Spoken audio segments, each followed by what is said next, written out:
రత్నం విద్యా సంస్థల వ్యవస్థాపకులు కెవి రత్నం ఈరోజు మధ్యాహ్నం తుదిశ్వాస విడిచారు.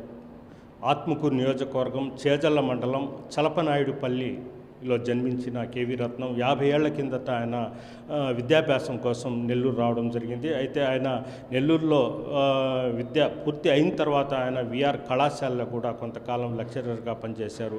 ఆయన విఆర్ కళాశాలలో పనిచేస్తూనే కొంతమంది లెక్చరర్స్ కలిసి కోరా అనే పేరుతో ఒక విద్యా సంస్థను కూడా ఏర్పాటు చేయడం జరిగింది. ఆ తర్వాత ఆయన స్వతహాగానే రత్నం పేరుతో కొన్ని ట్యుటోరియల్స్ను ఏర్పాటు చేయడం జరిగింది. విద్యా వ్యవస్థలో అంచెలంచెలుగా ఎదిగిన రత్నం కొద్ది రోజుల తర్వాత పాఠశాలలు, అదేవిధంగా జూనియర్ కళాశాలలతో పాటు ప్రస్తుతము ఆయన ఫార్మసీ కళాశాలను కూడా ఏర్పాటు చేయడం జరిగింది.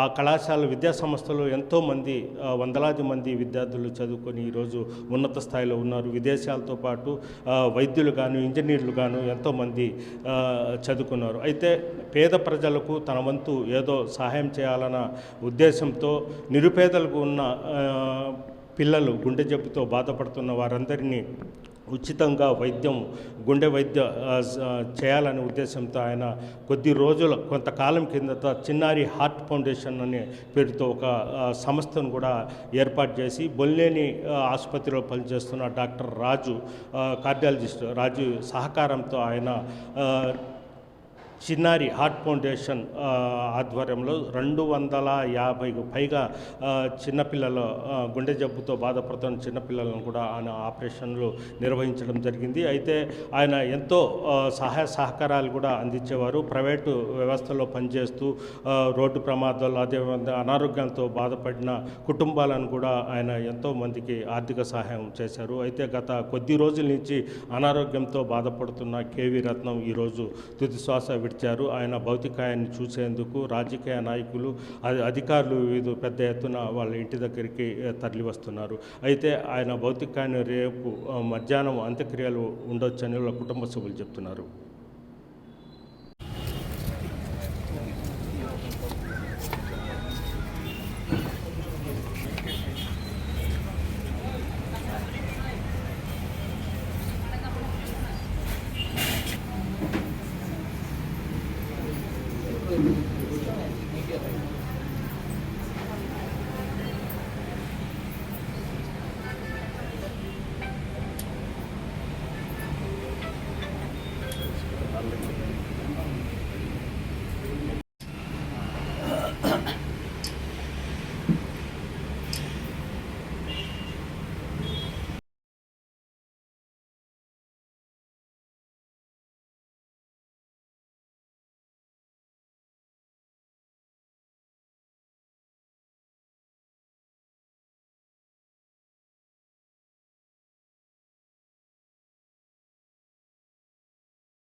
మరిన్ని వీడియోస్ కోసం ఛానల్ ని సబ్స్క్రైబ్ చేయండి. లేటెస్ట్ అప్డేట్స్ కోసం వాట్సాప్ ఛానల్ ని ఫాలో చేయండి అండ్ లింక్ డిస్క్రిప్షన్ లో ఉంది.